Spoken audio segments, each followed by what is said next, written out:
I just freaking hate losing. All my friends were going into consulting or banking or some into tech. I knew none of those were games I could win. Like maybe I could have a career in them, but I couldn't win them. That's interesting. And at one point it just clicked of like, okay, I actually think I can like quote unquote win this game. Really, I run more on motivation than inspiration. Ooh, tell me more. For example, early on, certain things that motivated me were actually negative emotions, not positive emotions. So things like anger or envy or jealousy, things that society tells you should put in a box and throw out the window. And actually, those were the things that got me putting in really long days and got me from 0 to 1. So they were not inspirational at all, but they were highly motivating.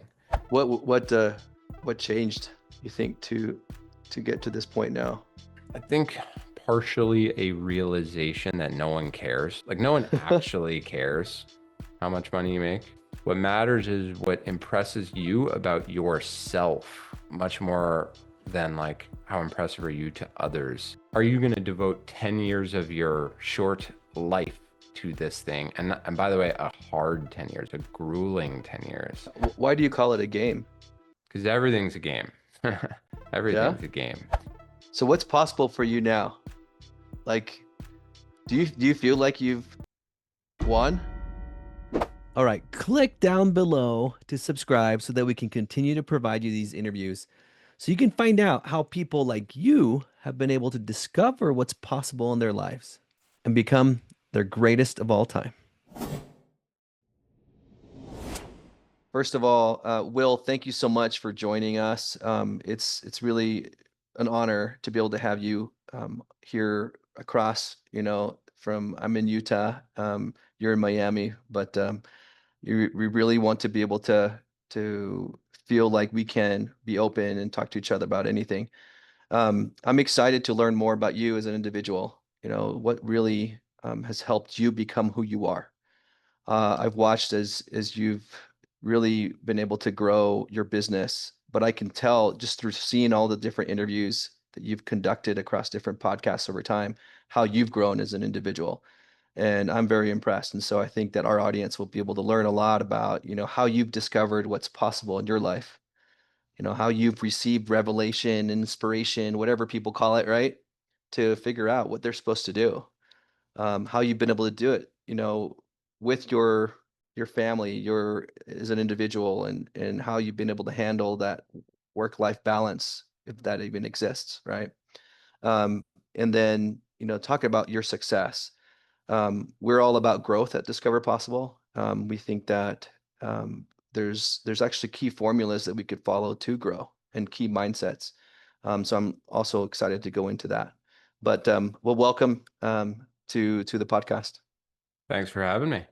So why don't we just kick it off? I wanted to start off, Will, like one of the first things that really noted for me, like your progress in your life, is how you've discovered and you've figured out what's possible, and you're starting off, in Harvard, and really trying to understand like what your position and role would be in life. Tell me about your journey in discovering what's possible for your life. Like, there's a lot to it, right? But maybe we could start in the beginning days. Our audience also consists of a lot of undergraduate, grad school students, even before that too, who are trying to figure out what they want to do. So I'll leave you to that, and let's go from there. Yeah, I mean, I would say my life is mostly about me wanting to be like the best at whatever I care the most about in that moment. And a lot of that is just like what you're naturally good at. You're predisposed to be good at. So, I was really fast, for example, as like a little kid, and that helped me be a really good soccer player. And so then because I was like had this natural ability, I then got more interested, and then I got better, and then I got more interested, and it was kind of like a flywheel of interest and obsession. And so that was soccer for a while. I was captain of my high school soccer team, and I wanted to play soccer in college, and it was, that dominated my ambition related thoughts for, a long time. I got into Harvard off the wait list, actually. and knew that I couldn't hack it at D1 soccer. Like I was good, but I wasn't that good. Mm. And so then, in college, I was for a little bit lost as to what is that next game I can win at, because of course, at Harvard, everyone's good, right? You're competing with very smart people and very capable people and very athletic people and all that. And so I just for a couple of years there was like, what can I win at? And also I just was not passionate about any of the courses I was taking. I wasn't really interested in any of them. Nothing. I wasn't excited to go to any classes until I started taking psych and neuroscience classes, and then I was totally hooked. And I just loved it from the first class I took in it. And so, like junior, senior year, really, I took as many psych and neuroscience classes as I could, um, which solved the lack of interest issue, but didn't solve the what am I going to do with my life professionally after college issue. Um, because I didn't want to be a psychologist or psychiatrist. I didn't want to necessarily go into like organizational behavior, which is the intersection of psychology and business. So I couldn't really map that academic interest to a professional path. And all my friends were going into consulting or banking or some into tech. Just sort of like, if I'm honest, like relatively predictable paths where there's a reliable way to make a lot of money over the course of whatever, 10 years, let's say. But I knew none of those were games I could win. Like maybe I could have a career in them, but I Oh, couldn't interesting. win them. That's And interesting. Yeah. and so I was like, I need just a different Mm. game. Um, but I took a job at a software startup right out of college, just sort of by default. It was one of the 50 things that I checked the box for on the career services that site at Harvard that didn't require a cover letter, and got an interview, went well, took the job. But yeah, like midway through that, I started getting really obsessed with nutrition and consumer goods. And at one point it just clicked of like, okay, I actually think I can like quote unquote win this game. And so we can get into all the early days of that or wherever you want to go Yeah. from there. But I love but this. that So was the tell me journey. more, like you started off talking about like you wanted to be the best. Where does that come from for you, Will? Like when did you start wanting to be the best? I don't know where that comes from. Uh, Like I'm sure if I sat down with a psychologist, they would maybe give you a better answer than I would give you. But I bet some of it has to do with being the youngest kid. Like I have two older mm, brothers, and I was always trying to compete with them and beat them at things. Like pretty standard brotherly dynamics, I would say.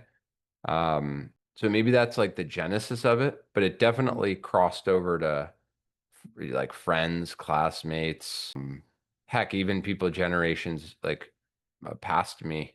Um, Oh yeah. so I don't Uh, know. That's huh. my best guess is it originates with like sibling rivalry. Did you grow up in a household where that was like a big thing? Like your parents wanted you to be your best? Was that taught to you?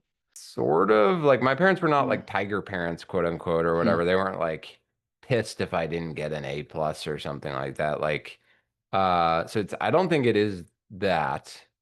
Of course they, wanted me to do well, and so we celebrated if I got straight A's, and they would ask me if I got a bad grade, like why and things like that. But they were by no means like militant. Mm, So it's definitely not that. And by the way, I yeah. don't think my brothers have this predilection, and they were raised in the exact same household from the Oh, exact same interesting. parents. Yeah. So I Huh. don't know. I think it's That's more cool. so like genetic, maybe. Yeah. Yeah. Interesting. Do when does that feeling of wanting to be the best, when does that come out come out? Is that like whatever you're doing, you just you just feel like you need to be your best? Something tells you that Yeah, like I inside just you? don't like losing. I mean, it's like the Michael Jordan thing where he just like Yeah. hates losing. Like on a completely different scale, that's like kind of how I feel. I just hate losing. And yeah, it could be anything, right? I could be playing Mm, tennis. I just freaking hate losing. So, yeah. definitely more than I like winning, by the way. What? Oh, wait, say that again. What do you mean? I hate losing more than I like winning.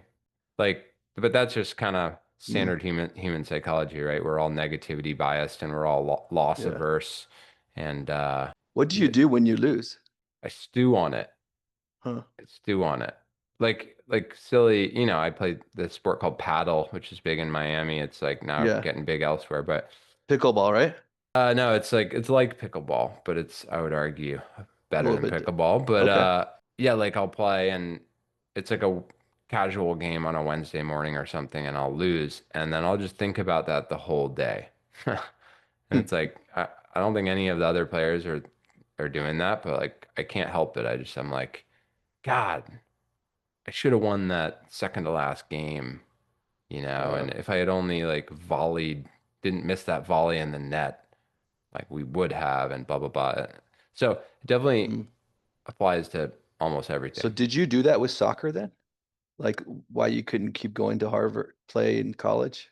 Was that like a big thing for you? Or Um, I mean, I think I just like I knew I was going to Harvard and I was like, okay, because you might say, okay, why didn't you try to walk on the team? And I maybe could have, but I just knew I couldn't win at that game, meaning like I couldn't get like tons of playing time and be like a really meaningful contributor and so that just like if I don't think that I can really, really excel, I lose interest.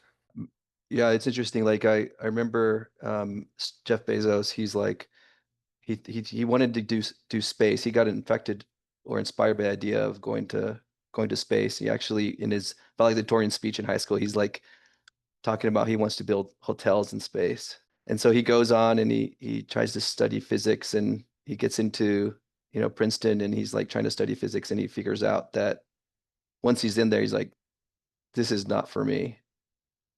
Like this is, so it's almost like you realize that that's not your future, Yeah, I right? mean, I have a similar thing with like, and part of this is probably cultural, but like I grew up in New Jersey, and a lot of my friends' parents worked in New York and were bankers, and also like, the movie Wall Street came out, and American Psycho, and all these like banker related things, and Wall Street was also booming in the 90s and early 2000s. And so that was just like seemed like the cool thing to do. Like, when I grow up, I'm gonna Hmm. go to Wall Street and make a ton of money and buy a sports car and a big house. And like that was my idea of success. Hmm. Probably all the way through maybe 18 years old, honestly. Because Um, what did your parents do? Is that what your parents did? no, no. Oh. My dad's an engineer. He worked at Honeywell and he worked at Mm, this biotech company and he's done a ton of stuff. And now he does real mm, estate, which is so. mm, And my mom has worked in a bunch of nonprofits. She's worked for politicians. So they both have pretty diverse careers, but no, neither of them are in banking. I saw it around me and I thought it was mm. cool. And then of course Oh, okay. I like started taking like econ and finance classes. I'm like, I don't find this interesting at all in college. So it's like the Jeff Bezos thing. I'm just like, immediately that just shattered this sort of mental model I had been holding on for a decade. I was like, well, I don't want to do that. So got to figure something else out. But how did Harvard come into the picture? So did you apply just to Harvard or did you apply a whole bunch of schools? And No, I applied early to Georgetown and I got into Georgetown. And then I only applied Harvard and Penn because I was like, what would I want to go to more than this? And those were the mm, two schools, and I didn't get into Penn, and I got waitlisted at Harvard. And then while everyone was kind of partying and doing whatever senior year after they got into the college they wanted to go to, I was like working my ass off because I kept sending in new grad. Like my senior spring, I got straight A's, retook the SAT, I got like 200 points higher and fed all that back to Harvard. And then the day before graduation, I got in off the waiting list. oh, you kept going even after the application. You kept Oh submitting more yeah, things? yeah, yeah. Because once you get waitlisted, it's like there's a non-trivial chance that you can get off and Hmm. get in if you show, Progress. yeah, if you improve on your SAT score or if you get another set of straight A's or whatever. And so I was like, all right, I'm gonna roll the dice in case I can get off. And I did. So, Did you have a vision like you were meant to go to Harvard? Did you like was that something? well, my parents both went to Harvard, and Oh, okay. both my brothers went to Harvard. Wow. So there's five people in my family. So four out of the five had gone, and um, Look at that. but it was all like my brother. Everyone got there through the circuitous path. So my like oldest brother went to Vanderbilt, dropped out, joined the Mm. Marines, did two tours in Iraq, and then after the Marines, got into Harvard and went to Harvard, and then dropped out Wow. of Harvard. That's awesome. Oh, That's really? we could do a whole podcast on my oldest brother. He's a wild character. But and then my the middle brother repeated junior year in high school and started rowing and got insanely good at rowing, and then got recruited for rowing. So we're all like Look at that. smart, but we're not that smart. So we each had to like weasel our way in. Huh. Now, so did you end up so Harvard was your number one and you knew that. Is Definitely. that right? Yeah. And is that do you think that um a lot of people have problems with figuring out what their number one is? Like I think of like some people I know, like youth that I know. I actually lead a bunch of youth in my church. And a lot of them like don't know like really what they want to do. You seem like you knew.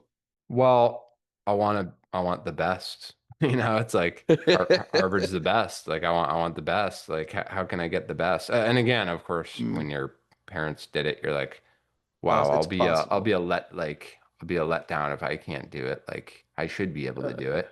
Um, but yeah, again, it's like I'm always uh, trying to do the best. So it's like yeah, Interesting. a lot of this is game selection. So, which is what I was talking about earlier of like keep go and I think a lot of people do this wrong. They sort of like settle into games that if they really thought deeply about it, they knew they couldn't really excel at, but they did it anyway because whatever, their parents wanted them to do it. It was easy. Their peers were doing it, whatever. Like, but really you should, in my opinion, you should sit down at step one of any journey and think really deeply about game selection because game Mm, selection actually dictates way, like in many cases, more is more indicative of future success than just how hard you work or how smart you are or even how lucky you get in that game. Just the selection of the game up front is, I can't underscore how important it is enough why do you call it a game? because everything's a game. Yeah? Everything's a game. Yeah, other than life and death stuff, everything's a game. So, or at least it can be gamified in your own mind. Mm, Um, but you can substitute any word you want. I just call it a game, right? cool. Task, Yeah. endeavor, whatever. Priority or whatever. Yeah. Yeah. So so okay. Um, so how do you have you developed that personally? Are you do you have like a specific way of selecting the right games? I don't have anything super scientific per se. I think the starting point really is like propensity to become. I think it's if there's a Venn diagram, it would be that would be one of the circles, and then like um, propensity to be just naturally good would maybe be another one. And at the center of those two things is like the ideal game for you. Mm, But probably you don't even need a propensity to be good, right? Like there are, athletes who are they just don't look all that athletic, but they're just so hardworking that they got there because they had a really high propensity to be obsessed. So mm, like when I got into nutrition for personal reasons and I read a couple books on it and I was just super hooked on it. And so mm. I realized that about myself and I was like, "Oh, okay, I have a excellent propensity to become obsessed with this topic and Tell me I'll do more. Yeah. I'll do this for fun, I'll do this on weekends." That's a good shorthand. Like, will you do it on weekends? And it doesn't feel like work. Well, that's a great sign that that's a game that you can win or at least do quite well at. Yeah, I love that. So let's get into that a little bit more. Like, so when did you start getting into nutrition and trying and discover that? It was like 2016-ish, 2015, 2016, 2017. It was really when paleo was becoming big, like, which really is just like whole foods eating, the caveman diet. Did our Yeah. ancestors eat this versus processed food? And it was really because I felt terrible physically. Like Ooh. I had a bad diet and I was lethargic and I had brain fog all the time and I got headaches all the time So and wait, pretty, were you doing the software company at the time? yeah, well, Okay. and it didn't help that I was working super long hours. I was just pounding coffee all day. And so I pretty quickly realized, oh, my terrible diet is a major input into this, and just started experimenting with myself. And by improving my diet, really adopting mostly a paleo diet, everything got better. But what I was most interested in was the cognitive elements that got better. I just got sharper and less headaches, less mental fatigue. Um, and so Through the it was, paleo diet. yeah, yeah, which really just is like less carbs and certainly less simple carbs Yeah. like sugar, and more protein and fat. And I just like felt great. But again, I was like, the gut brain connection was what was really interesting to me. Because like I said, in college, I was obsessed with psychology and neuroscience. And so Yeah. that was how I started, it started swirling in my head. Oh, like, these are two things I have a propensity to Okay. be obsessed with. And also, this is a game that can be played, that I can play, and I think I could win. So, Interesting. So yeah. so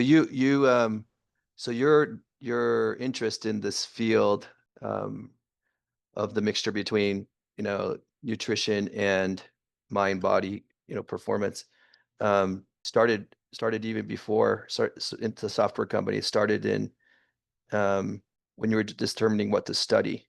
Is that when you started getting excited about neuroscience and psychology? Yeah. Yeah. It was like late second semester sophomore year through end of senior year. That was when I got really into it. Hmm. So the classes at Harvard, were they just feeding you on, like, you were getting more and more, like, did it feel like this was something you were supposed to do later in life when you were studying about those things? I, no, not really. It just felt real. I was just really inherently interested in it. I just Hmm. found it fascinating. Again, though, I had trouble mapping that to a profession. So I was like, I'm really into this, but I don't know what that means, you know? Yeah. Like, cause Yeah. a lot of people are really into a lot of things and they read about them on the toilet or whatever in passing, and then they move on and they do this job that has nothing to do with that thing. Or, you know, they fix up old cars on the weekends, but they're not doing that Monday through Friday. So it's like, it's hard to know whether that thing you're really fascinated in can be mapped to a profession or even should be, or or even if do you want it to be. So that was Yeah. still very unclear for me at the time. Yeah. I believe that that we almost without knowing, we prepare ourselves for something later in life, and um and there's this almost like a really cool realization once you, like, figure out that, oh, so that's why I was I was really into that, or so that's why I took that experience. It makes me wonder though, why did you take that software job? Did you At that time, did you not really have something you wanted to do Yeah, it was by post default. I had graduation? to take a job. And Yeah. also, my girlfriend at the time, now wife, was in Boston. So it's like, okay, I gotta be in Boston. And it was just a job, an interview I took in Boston. And I really liked the guy who interviewed me, who I would then go on to work for. And it was kind of an exciting startup. So it was just like the most logical thing at the time to bide my time to So the figure out what I job was in wanted to do. Boston where your girlfriend was. Yeah. And at the time, well, you wait, at the time you were in Boston though, right? Yeah. Yeah. Oh, So I okay. stayed in So Boston. you were able to stay. Okay. Okay, totally makes sense. Let's go into, like, this idea of inspiration. like, and oftentimes like, it doesn't have to be called inspiration, but do you feel like you often have been inspired in your life in terms of what to do? Do you talk about it that way yourself? Maybe you could talk Um, about it as like, I had this idea, or I like, actually don't. I actually don't. It's funny you say that. I'm just like cycling through the last 10 years of my life, thinking through where have I been inspired. And honestly, I think it's much more for me about motivation than inspiration. I can point to a lot of places where I was really, really motivated, but not necessarily inspired. Um, I admired others around me, but I don't know if I was inspired by it. Really, I run more on motivation than inspiration. ooh, tell me more. What's motivation to you then? Well, it's not all, it's also not all rainbows and butterflies, and it's not very clean. Like, for example, early on, certain things that motivated me were actually negative emotions, not positive emotions. So, things like anger or envy or jealousy, things that society tells you should put in a box and throw out the window. And actually, those were the things that got me off my ass and got me putting in really long days and got me from 0 to 1. So they were not inspirational at all, but they were highly motivating. Like Um, what's an example of one that comes to mind that we can I mean, some of it's straight up basic metrics, right? Like how much money am I making, or how valuable a company can I build, and how fast can I build that? Do I get Are headlines written about my company, or do I get a certain award from some sort of publication? Like kind of pathetic stuff, if I'm honest, but actually like objectively super motivating stuff at the time. Again, so I started the company when I was 26. So from 26 through 30, that kind of stuff really mattered to me for whatever reason. Hmm. Interesting. And then now, as so what motivates you now? Honestly, like quality of life. Like the older I get, I just turned 35 on 6 days ago. Congrats, So, man. Happy birthday. thank you. Um, it's like all about quality of life, which money is a component of. It's an input too, but that's one out of 10 things. And so, yeah, I sort of, I'm motivated by like architecting the best life I can architect, and that life looks quite different than what it used to. It's not about conquering the world as much. It's more about like, oh, okay, I'm gonna have kids, and how do I make sure I'm at every one of their games and a great dad and I'm around a lot, and how do I live in a city that I love and is really walkable and I can walk to my favorite cafe, like kind of mundane stuff, but actually really impactful stuff as it relates to quality of life. Which before I was not thinking about at all. It was just like win, win, win. Like, how do I get bigger, make more money? Like, just excel, grow. And if I'm not doubling every year, I'm failing.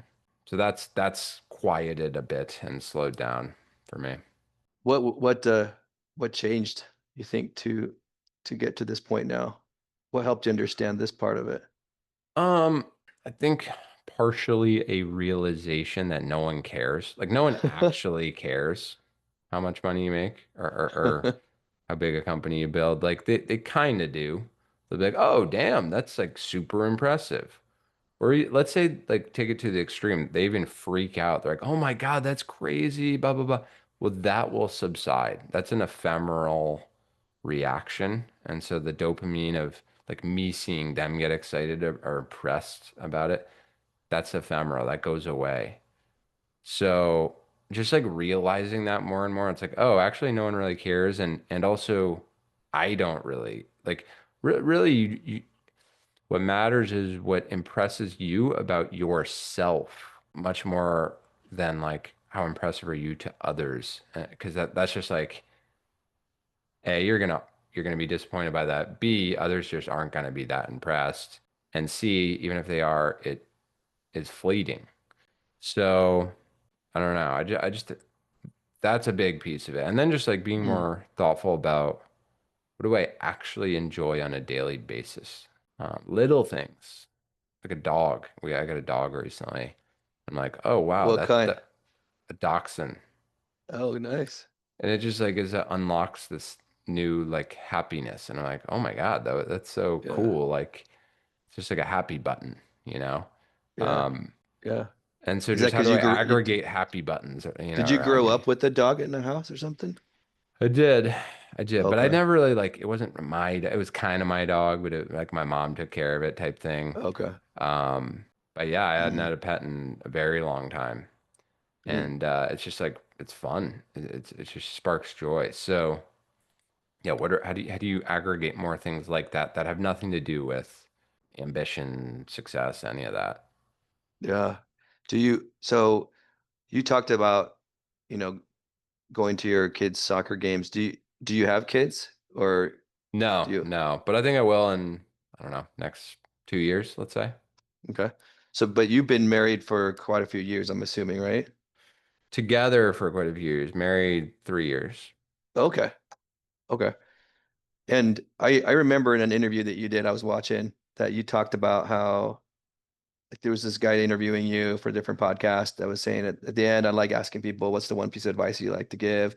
And then the guy advice that you gave, um, get your life together, your personal life together. It's very important to be able to make sure that you're achieving balance in that. Yeah, Um, not even necessarily balanced. Just I think it's like think deeply about the personal life ramifications of your ambition related plans. So, which are usually professional. So if you want to do a startup, like just truly play out in your mind all the ways that's gonna all the downstream impacts of that on yourself. Because you don't want to get in 2, 3 years and realize, oh, like I was never prepared to take this on or make these sacrifices or do X, Y, Z. Like I think a reason startups have such a high failure rate is people don't do that exercise up front, and then they get 3 years in and they're just like, I don't want to do this for another 10 years. And so they mm, stop. And it's like, well, you probably could have saved yourself those 3 years. Um, but yeah, any like true entrepreneur or someone who's truly, I think, meant to do it will do that analysis and then still do it. uh, but just like architect your life around that, because if you try to live the same life and then do something insanely hard, you're just gonna burn out or you're gonna hit a wall of some sort. Like you have mm, to create these like protective other elements. You're gonna have to cut off certain relationships. You're gonna have to live more frugally. You're gonna have to get sign on with your spouse that, hey, I might need to take calls, like I might need to step out of dinner for this like call or whatever. So get all that in order because if that's not in order, it's just there's no way it works. yeah. So what do you do with you and your spouse? Well, we work together. Yeah. See that is probably one of the I would think one of the most important areas of a married couple is how do you work together well, right? How do you? So a couple things have to be true. Number one, you both have to be good. It's a problem if one of the people is just not good, uh, because then there's like resentfulness and other members of the team are like get pissed about it because it's like nepotistic and so it's important that both are good and competent. And Good in then terms of like a good worker. yeah, like Yeah. are they excellent at what they do? And then if they are, have have a wall of China between you. Like don't step on each other's so number two, by the way, is like you need one for number two. So they feed into each other because if they are good, you shouldn't need to step on their turf. Mm. I think it's that simple. Have very like distinct division of labor and division of oversight. And then you got to be good at the end of the day. Commitment I've seen is very important. for couples that have been able to succeed as they work together. Has that been pretty important for you guys? What do you mean by commitment? Just like, are you fully bought in? Yeah, like no matter what's going to happen, we want this marriage to succeed. Oh yeah, of course. Of course. That's got to be like the bedrock of it all. Yeah. And this is not novel, but communication is like Mhm. so important. Um, and agreeing to sign up for what you're about to sign up for together. But no, I think it's a great hack. Like working together is a great hack. It's like you combine your work streams, you have great context on each other's days, and your incentives are perfectly aligned. And it's a beautiful thing if you can pull it off. Like I know many husband wife founder, like founding groups or just folks who work together, and it's really effective when it's effective. It can, of course, blow up if it blows up, but if it's working, it's like another like underrated aspect of it is each person can be really honest. In most work environments, you can't really be fully honest, right? Because just can't say certain things to your boss, let's Oh, say. interesting. Yeah. But when it's like husband and wife, it's ultra honest. And Yeah. that's Yeah. good. Like that is the Yeah. right way to do it. Oh, interesting. Yeah, because um, communication, I think like you're saying, is key for that. So how do you guys, what have you learned about communication? Like it for non-work stuff, right? Do you guys sync every day, or guess you're just talking the whole time, or like, Well, we also work from home. So okay. we're wake up together, work together, eat dinner together. It's there's a lot of exposure to each other. Um, but no, it's a lot Yeah. easier to communicate when you're 10 feet away. Yeah. So Yeah. that's another hack. Again, if it works, right? So a Yeah. lot of people would be like, there's no way I could work all day with my spouse and then hang out with them again. And it's like, okay, well, fair enough. But yeah, proximity, this is another thing that I think is super underrated in life, really, is like proximity is so important. Mhm. Proximity to your family, if you want to build better family relationships, friends, spouse, coworkers. Like the less you're in cars and trains and commuting and all that, the better. Mhm. Because you're just getting more FaceTime, and more Yeah. FaceTime is generating better outcomes. I love that. That's very true. You grow the stronger relationship. Um, so let's do a little shift here. I I want to understand like how did you come up with the idea of IQBAR? I know you talked about, you did a lot of research. You when did it really, when did the seed start appearing? When did you start seeing it? It was not, there was no aha. It was, I read a book called, two books. I read a book called Grain Brain, which got me really fascinated with the gut brain connection. Okay. And then I read a book called Mission in a Bottle by Seth Goldman and Barry Nailbuff, who are the guys who started Honest Tea. Yeah. Um, and the combination of me reading those two books was transformational because reading the latter book what made me want to start a consumer packaged good brand in the food and bev space. And then reading the former book, like linked up that interest in psych and neuroscience science I had in college with the food and bev entrepreneurship piece. And so I was like, Yeah. okay, I'm gonna make like brain, cognition enhancing drinks or Hmm. whatever. I cycled through many things and looked at what's the addressable market, how much money would I have to raise, how does one do this? What are successful case studies? What are unsuccessful case studies? And just kind of cycled through things. So basically, there was a long laundry list of things that I wanted to be satisfied. Like it had to be e-commerce viable as well as brick and mortar retail viable. It had to be lightweight and easily shippable, long shelf life. Like I wasn't interested in getting into refrigerated goods or frozen goods, like blah, blah, blah, blah, blah. The market had to be big.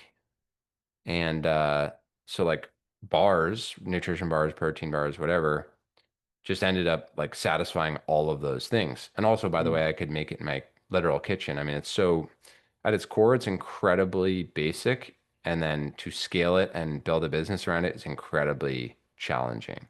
But with a KitchenAid and a bunch of ingredients, you can get started.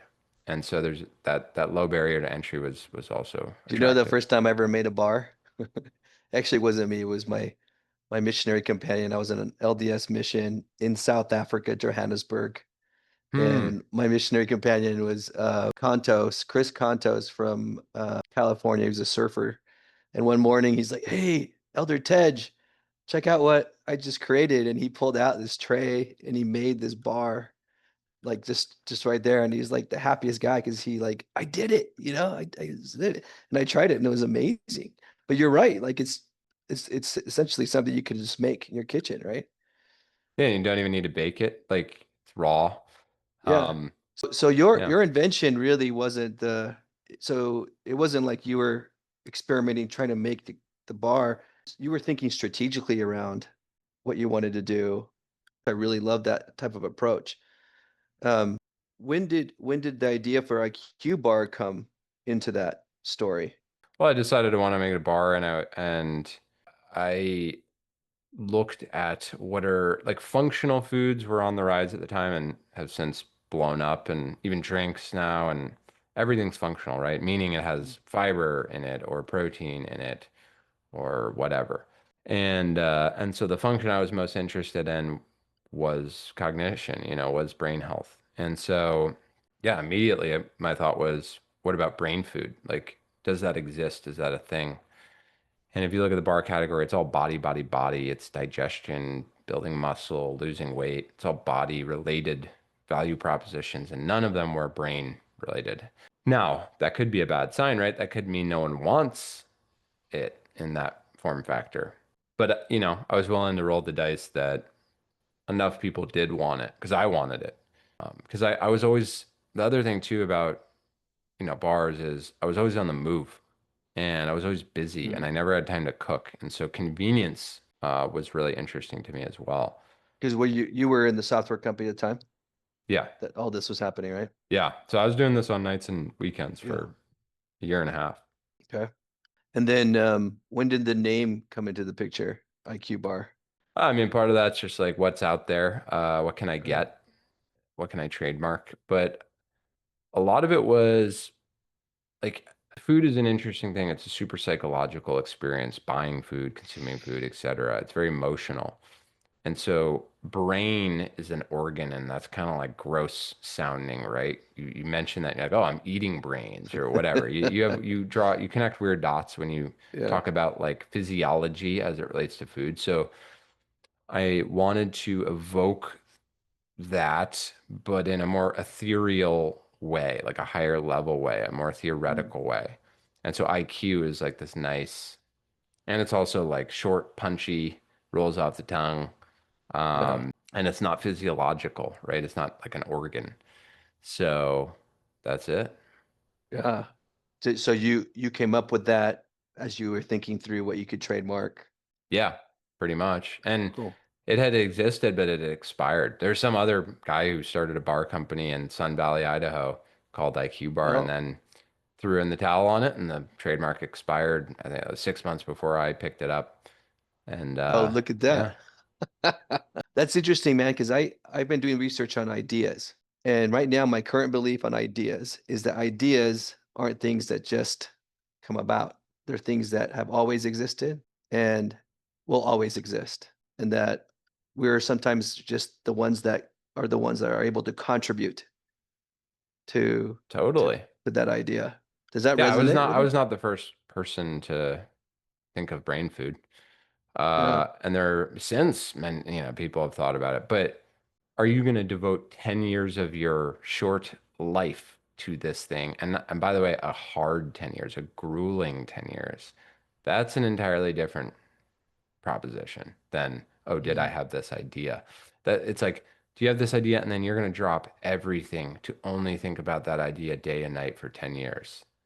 Well, it better be a pretty good idea, but also, you better be willing to do that. And just regardless of the idea. Most people aren't willing to do that for any idea, whether it's good or bad. So That sounds like a long time. yeah, yeah, it Do, is. so you did this because, you said early on when you were 26, you had some motivations. So if you had to think about like, why did you do IQBAR? What motivated you to really do that? If you To had to win, like, to win. Like I said, like when I started at 26 through at least 30, probably 31, 32, I was motivated by like winning, build a big company, grow fast, make a lot of money, all that. mm, That's my honest answer of what really motivated me. And it wasn't until I was 33, 34, 35 when I started like sort of reconsidering what made me tick. mm, that's interesting. And I appreciate you being that transparent, you know. I think that's oftentimes where we can really learn more about ourselves as we really are that transparent. I love that. Now, how did you grow IQ the brand itself? It's a long journey, 10 years. You started D2C, you created the website. How did you grow awareness of this thing? You said Kickstarter, right? You did Kickstarter at first. It's the early creation of the brand. What really helped this really turn a leaf and get into mainstream? Was it distribution into CVS and then Costco, or what really you think was key for your brand growth? And when did you start really thinking about brand versus just conversions of D2C? Yeah, I mean, we started with Kickstarter and then did D2C, but Amazon was really the first big unlock. We got lucky with the keto craze because our products were keto compliant, and which was, we were low sugar, low net carb for cognitive purposes, like basically to avoid mental crashes and mental fatigue. But it just so happened that the rest of the country like was freaking out about keto because it was a great weight loss diet. And so we became a huge beneficiary of that. Was that And accidental? yeah, Because you weren't, completely accidental, yeah. completely. But we leaned into it, and then we put keto in huge letters on the package, and but it was really helpful that that wasn't our identity, right? We weren't keto bar; it was IQ bar, and so when keto came and went, and because keto died, Interesting. then Yeah. we just seamlessly repositioned into low sugar and kept growing. And a lot of brands died because they'd hitched themselves to that wagon. So that was a big Yeah, step. I remember that. That was Yeah. a big first step change, and still to this day, Amazon's just a monster. So Um, Amazon really grew your brand because it just better distribution for you at the time? Or is that well, what it's you just mean? where people buy food and bev items online. Like most Yeah. people buy most food and bev items in stores, but if you are going to buy it online, you're almost certainly going to buy it on Amazon. When did you get into Amazon? Was that like 2018. so like 2 years in or something? 3 years in? Well, no, we did the Kickstarter in Jan of 2018, and then we fulfilled Oh, our orders of that in mid 2018. oh, okay. Oh, so pretty soon, right Yeah, after yeah, that. yeah. I mean, we rolled out our site, and then we quickly thereafter rolled out Amazon. Okay. So was Amazon like a easy thing because no one else had what you had, or like was it crazy hard to grow A Amazon? little bit, a little bit. Yeah, it Yeah. was. We were fishing with dynamite a little bit because of the keto thing, and there just weren't many bars that were compliant. So again, we that was not planned. We got a little lucky there, but also that could have buried us when it crashed. So I think we were good in how we maintained separation from that trend. Um, and then, yeah, beyond that, it was just really like consistently iterating on the product and making the product better and repositioning the brand to be like you have to have a small ego about this stuff. You have to give people what they want, right? You want them to want Mhm. something, but if they don't want what you want them to want, it's a far better strategy to swim with the current than against it. And so if they're telling you they want it to be lower calorie, or if they're telling you they want more protein and 500 other people are telling you the same thing, then you should have more protein and be lower calories. Like the market will tell you what you should do. Um, Now you can't just jerk your product and brand around endlessly, but so always like think hard about iteration. But yeah, we just kept iterating and every iteration opened up our addressable market a bit more and a bit more and a bit more to where we were started as brain food and then we just sort of evolved into high plant protein, low sugar, clean label bar that, by the way, happens to have these cool brain nutrients. And so we just Mhm. kept refining our positioning to adhere to what worked in the market. So what's your thought process then on defining your customer, having an avatar? What do you think about all that strategy with what you just told me? Like, I mean, the number one thing they teach you when you go into marketing school, right, is, okay, who's your avatar? Yeah. Yeah, I mean, ours is a How do you think of that in this evolution of your brand? it's mostly reactive. Who is buying our stuff and like rebuying our stuff and who are the stickiest Yes. customers? And then cool. Are there a zillion more of them? Yes. Great. That's our avatar. So it's, you know, women 25 to 55, semi-affluent, nutritionally literate, care about what they put in their body. So, but ultimately though, you have to expand your avatar, right? We still need to win with men and Hmm. college students, and because at some point you always have to ask yourself, can I appeal to more people without ostracizing or offending or you know, ditching the girl who took you to the dance, so to speak, which is that first avatar. Yeah, I love that. So what's possible for you now? Like, do you feel like you've won? No, not yet. I No? think I think it's in sight. Yeah? I think we want to really establish ourselves as a big company that continues to grow, continues to be profitable, continues to take market share. So I think So we're a for couple, I think we're like 2 years away from me feeling like, boom, we did it, we won. yeah. Um, Because so where are you now? If you had to like from is it total revenue that you use as your main metric of you're almost there, or is it, I mean, no, we're multiple definitely things? exceeded what we thought we would ever do in revenue for sure. It's like stability, I would say. So it also entails like hiring a bigger team, having more stability in the team. It's kind of like the same thing I was talking about with your personal life. Like make sure your personal life's in order. It's like make sure what's under the hood at the company is in order. Like I'm trying to get to a place where less fires erupt. Like still to this day, Mm, 10 fires erupt. And it's just we're all firefighters still. And so I think I'll feel like we won when we have less fires erupt and or just have so many systems and processes in place that it's just not a big deal. yeah. So you can keep winning every time. Yeah. Love that. Well, thank you, man. I appreciate the conversation. I know this was a little bit um untraditional. I like the way you think. You're very thoughtful and intentional. And I've met a lot of people that are like you.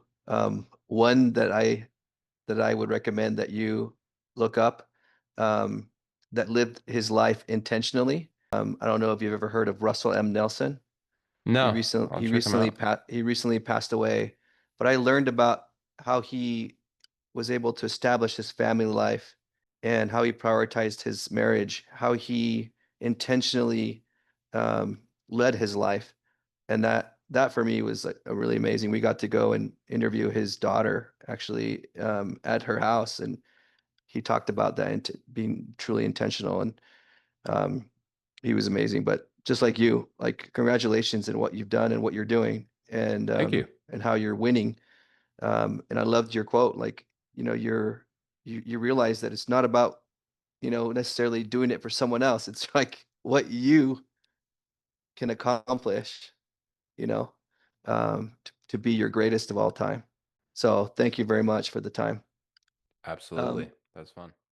Outside of this, my thinking is two last minute questions. Number one, um, if we did include, if I included some of this in the book, would you be open to that Sure. potentially?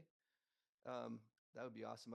I'm using a lot of stories of a lot of people I've interviewed, including Stan Lee, the creator of Spider-Man, Stephen R. Covey, I've interviewed him multiple times before he passed away. And Jeff Bezos and a couple others. But I'd love to include your story. The story too, well, I have too many ideas, but I'll leave it at that. The other question I had was,